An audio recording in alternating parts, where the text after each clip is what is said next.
Yeah, we got a few guys that are still finishing up exams, and they're doing a great job, working hard, splitting their time in between basketball and academics. We got the majority of our guys are done, and it's so nice to see that weight lifted off their shoulders, and them, for the time being, just to get a chance to focus solely on basketball.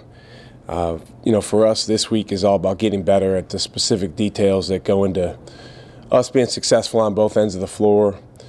Things like spacing, ball movement, using and setting screens on the offensive end, on the defensive end, playing in a better stance, having our eyes on our man and the ball, and talking is a huge area where we need to get better. In the last game, obviously, we shot the ball well, and that opens up a lot on the offensive end, but there's quite a few areas where we need to continue to improve. Questions, please? Just out of curiosity, coaches always find stuff they can work on. After that kind of offensive show, how much did you not learn offensively? And how much more were there things you said, well, we could have done X, Y, and Z? Well, I thought our guys shared the basketball really well, Brian. There's a lot of areas where detail-wise we can be better in terms of angles, in terms of spacing being, instead of good, being great. The one thing on offense that it can be tricky is you don't want to micromanage every shot and every pass because then guys are out there trying to be robotic, and that's the last thing you want. You want to recruit guys that have the capability to make the right play, and then you want to get them out there and let them do that. But we need to continue to get better playing at a faster pace on offense, having the ball moving. I thought on the possessions where we did get our pace going, it was really good for us to create a great shot. We made more of those last Saturday than we have in certain other games. Hopefully that's a sign of more of that to come. I don't know that we can depend on shooting that high of a percentage every game, but we just want to continue to work to improve in those core areas of our offensive attack. I mean, it's really only been about a month or so since we made some significant changes with some of the stuff that we're doing on the break and some of the spacing stuff. So, our guys have made some strides over that time. But the most important thing, obviously, is carrying over in the game what we practice, and they did a nice job of that for the most part on Saturday, but we have a lot of areas to get better. Where did you guys change spacing-wise, and what was it that prompted that change? We changed a few things, Dustin. First of all, on the break, we went to just a different spacing format where our four men are now running wide. If you watched this before, those guys were running either to the rim, if they were the first big down the floor, or they were running like a trail spot. So we got away from that and got to the point where those guys are, basically looked at as perimeter guys as it relates to our fast break. So we have now 1, 2, 3, and 4 are all out on the floor, and then 5 oftentimes is setting a drag screen, which is a ball screen in transition, or off of a make, we try to get into one of our quick actions. So that was probably the biggest change.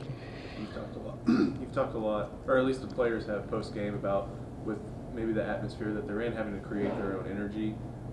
These next couple of weeks, I know students are gone. There's a lot of other distractions around the athletic department with football and stuff like that. How do you continue to emphasize creating your own energy when you have the time to focus like you do on only basketball? Well, I think when you talk about energy, that always has to start from within, and we'll certainly gladly welcome energy that we can get from the outside, or whether it's from fans or from opponents or from media, or wherever it may be. But ultimately, it's on us to bring the enthusiasm and the passion for, first and foremost, our process, and then for winning, and also for each other. And I thought our guys did a nice job of doing that on Saturday, playing for each other.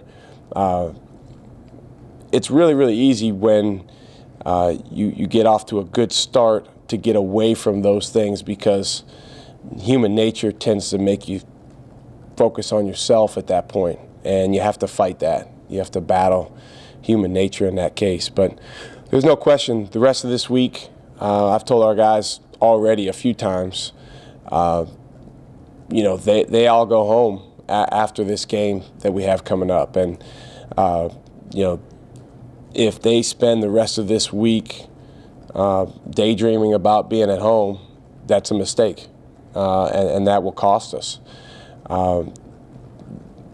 Saturday is going to come when Saturday comes. But Friday night at 8 o'clock, we've got a big game against a really good Providence team. And so our focus today, tomorrow, the rest of the week has to be on having ourselves in the best possible place to play well in that game. Coach, you talked earlier in the season about how you guys were shooting the ball better in practice than you were in games, and now you finally got a game where you really shot the ball well. I mean, do you think that momentum can carry over to games now that the guys have seen that they can shoot it in the game? Well, I think it's always helpful to see the basketball going in as a team and also individually. We've learned over time that it can be contagious. With that being said, it doesn't guarantee, you know, that you're going to do the same thing the next game. In fact, the three-point shot is one of the more variable statistics out there in college basketball. So, you know, there's games where you're going to shoot the ball really well. There's other games where you may not, and you have to find other ways to win. And that goes back to the point on energy. We control our energy. We control the stance that we play in, the level of focus that we have on all the little details. A lot of the details on offense and even on defense do help you shoot the ball better, because if you own that stuff, it's going to get you better shots. Sometimes it's tough for 18, 19, 20-year-olds to make that connection, but it's our job as coaches to continue to tie those things together in their minds, and that will be talked about a lot this week. Biggest thing, I think, as it relates to shooting is having the confidence that if you shoot the ball the right way, it's got a good chance to go in because you've put the time in over the summer and in the off season. And so, you know, I mentioned this the other day. We showed our guys, we have 7 guys that shoot threes on our team. So we showed, before shoot around, we showed 7 clips, and it was each guy making a 3, but more importantly, shooting it the right way, catching the ball in rhythm, jumping up and shooting it, holding your follow through, and as we say, sticking in their landing, not falling out of their shot. And I don't know if that had anything to do with us shooting, you know, a high percentage from 3, but it certainly didn't hurt. You sometimes cite analytics, different areas. Do you know, between that team that hit better than 50% on threes and the one that sometimes shoots in the 20s, do you know what a reasonable number would be for this team, given your talent? And A reasonable number to shoot from 3? yeah, for this particular team. On average? Yeah. I mean, the national average is in the mid-30s. yeah, I'd love to shoot as a team, you know, 36, 37% or better from 3. You know, I don't think in the previous 3 years I've been here, I don't think we shot the ball that well. Our best shooting team was my first year. But you know, it's even if you shoot the ball that well, there are gonna be some nights where, you know, you don't make as many shots, so you have to find other ways to win. Do you think that y'all have moved through offensively whatever Radford and VCU were in terms of player movement and sharing the basketball, and maybe their understanding of these are the things that you have to do in order to have success on that end? I'd love to think that, Dustin. You know, but you know, those games are too recent to to just, you know, completely downplay them at this point. I think the message we have hit these guys with loud and clear is when we don't do things the right way in terms of our offensive process, that's the result you get in terms of not even necessarily winning or losing, but in terms of points production, not just as a team, but individually. I mean, we tell our guys all the time, hey, how did you look on that play? You know, whether it was a good play or a bad play, How did you look when we followed the plan and moved the ball and had perfect spacing? And then at the end, you drove in and got a high percentage shot, or you made a three. How'd that look for you? Or on the flip side, when we don't do those things, it can make you as a player look like you can't play. And these are the same guys. So that's one of the, I guess I would say, selling points that we use with the guys is, not only is it good for the team, it's good for you. Let's think about the first 4 minutes the other night. How much of that was you ordering them to go inside or them choosing to do that? And that's what got everything rolling. I mean, it wasn't, Brian, it's more about playing the right way. And we want to be aggressive. I think it starts with having an aggressive mindset. But, there's never an order that, it has to be this, because if you literally have 5 defenders defending the paint, then that's the wrong thing to do. Right. Now, we've really emphasized trying to get a piece of the paint. We've emphasized trying to get to multiple sides of the floor before we take a shot that, we probably could get later in the possession. So those first 4 minutes are definitely we're a function of that emphasis and the guys carrying it out. Did that, what you were just talking about, is that the kind of thing that got Snoop some driving shots? Snoop did a great job. Snoop did a great job attacking closeouts. He's extremely good at using his athleticism to go by guys. I don't think sometimes he realizes how quick he is, especially when he gets a matchup with, a guy closing out on him that doesn't have much of a chance to guard him. As I've said a few times, he's really worked on his outside shooting. So part of him wants to capitalize on that work. But no matter how hard he works, it's still going to be a supplementary part of his game to utilizing his athleticism to attack. And I thought he did a good job of that on Saturday. And then the threes he got, mostly were in rhythm. Coach, the game the other night, it seemed like your players were making better decisions about shot selection, moving the ball, making the extra pass that they needed to. We talked about how they're playing right. I mean, what's the learning curve on this team? I mean, the education-wise, are you seeing the light go on at certain times? Yeah, I think our guys are making progress. You base that obviously on the games first and foremost, but also on practice. And there's been a lot of aha moments for them, in practice and even in these last couple games. But, one thing I've learned is we're in a daily battle for the hearts and minds of our guys. So just because you win today, that doesn't guarantee you tomorrow. And it starts, I'll always believe this, it starts with what's on the inside of someone and what your core intention is.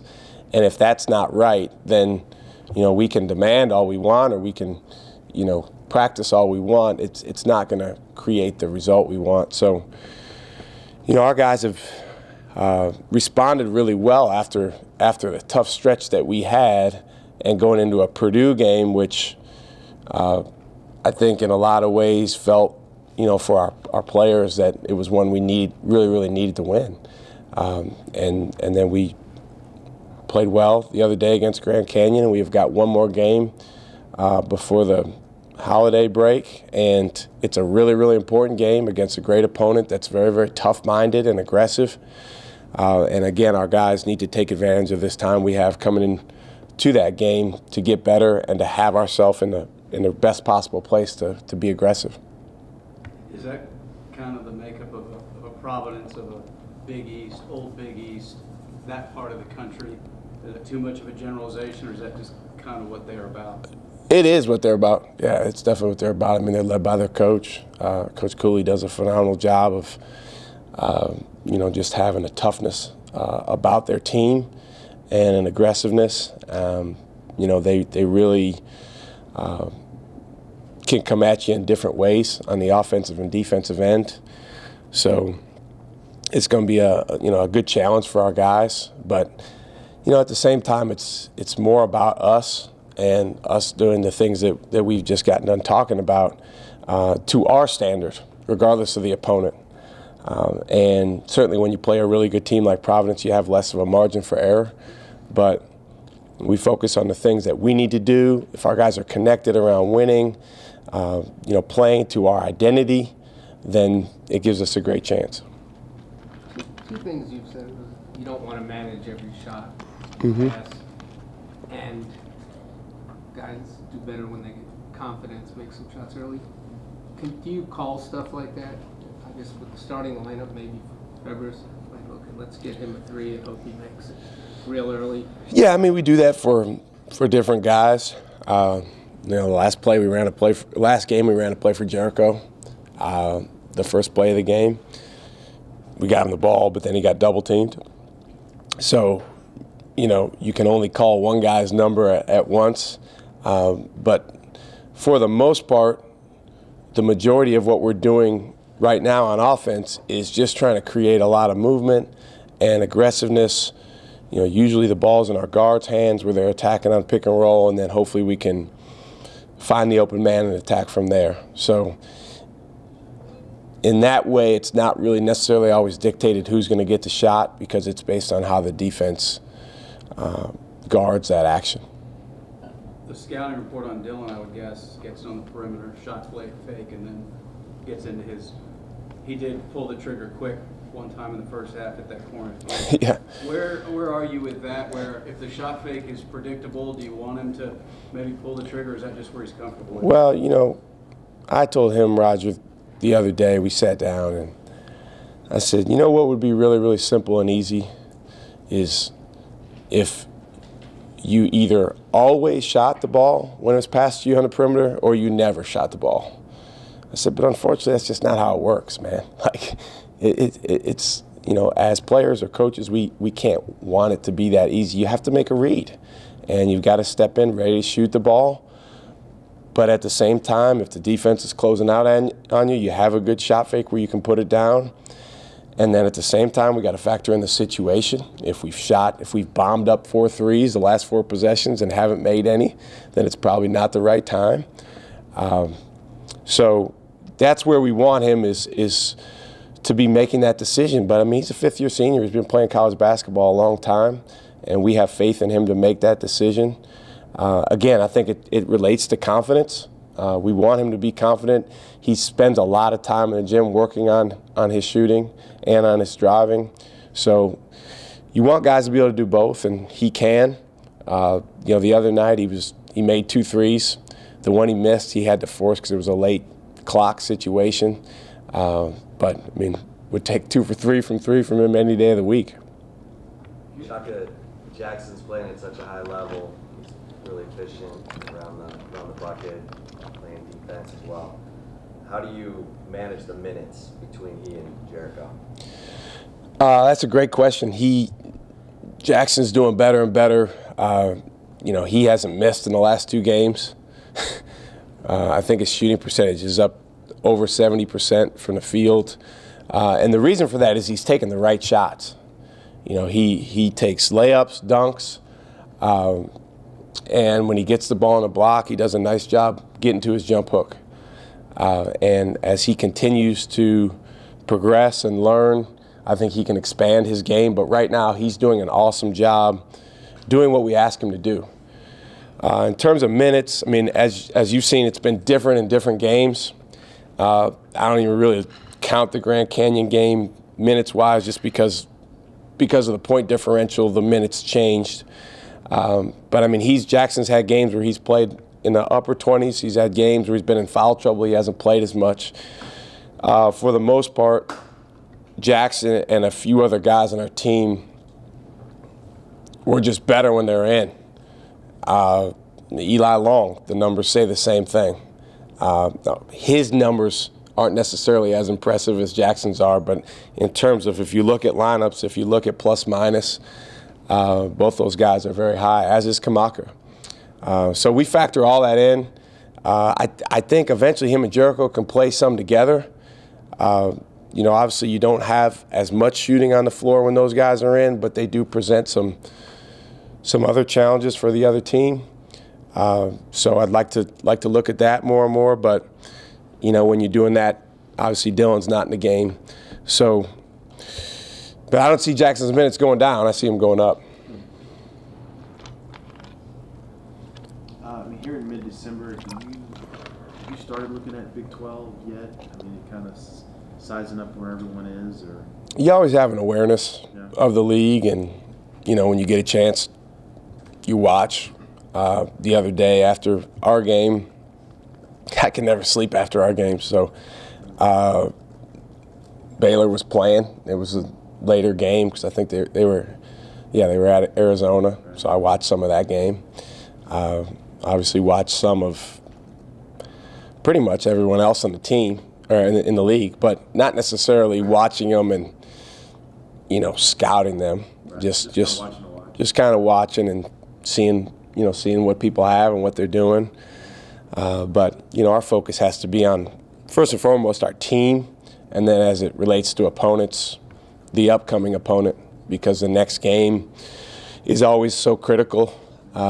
We will have some time over the break when the guys get to go home for a little while, where I typically, you know, look at some stuff for, you know, over the course of the rest of the season and do some planning. But the Big 12 is always really good. The venues you go into are always extremely hostile and challenging.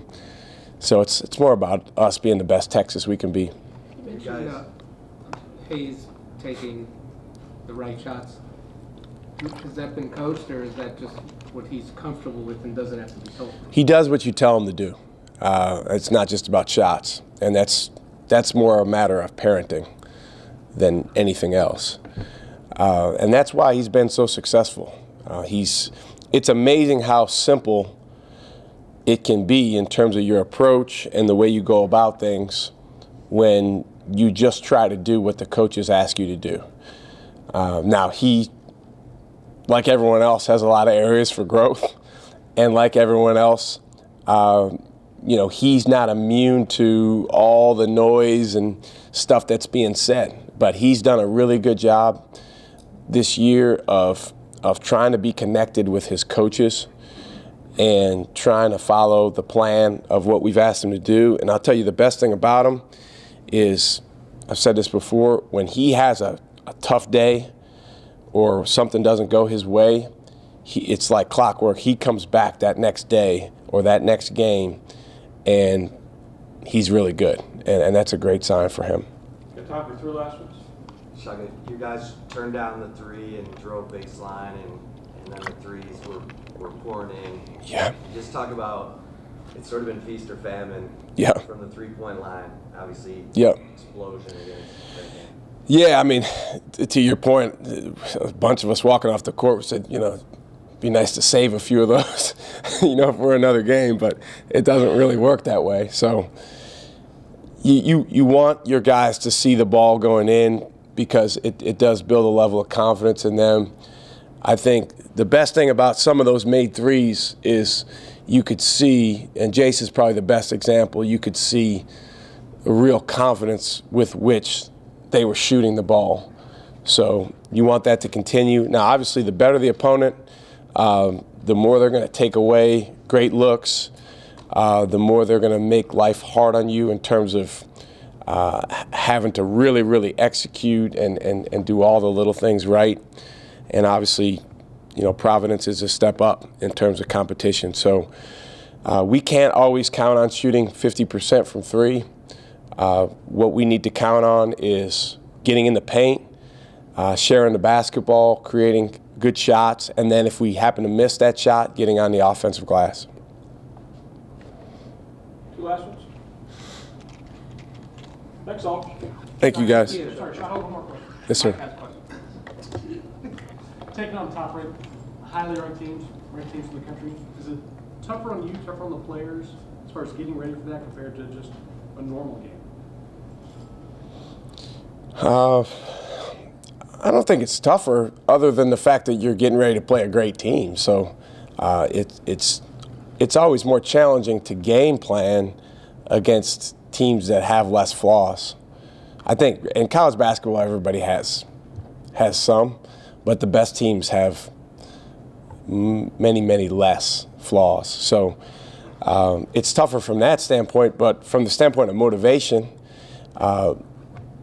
it should be easier. And guys always talk about, it's what you come to college to do, is to play in games where you're playing against, some of the best in the country. So motivation-wise, it should actually be easier. But it's like any other game. It's about clearing your mind to focus on only two things: what goes into winning and each other. And I think when you do that, whether the team is the best in the country or not very good, that's when you play your best. Real quick, when do you expect Andrew to come back? I'm not positive. He's in Houston right now getting his treatment. He's communicate with him. I was just texting with him actually this morning about the game, and he wants to come back so that he can be around, lift and train with his teammates. But there's a lot of details that go into that, so we're not positive exactly when that's going to occur. But he'll be back at the latest when his this scheduled treatment gets done, which will be in early January. But we're hopeful that he can come before that.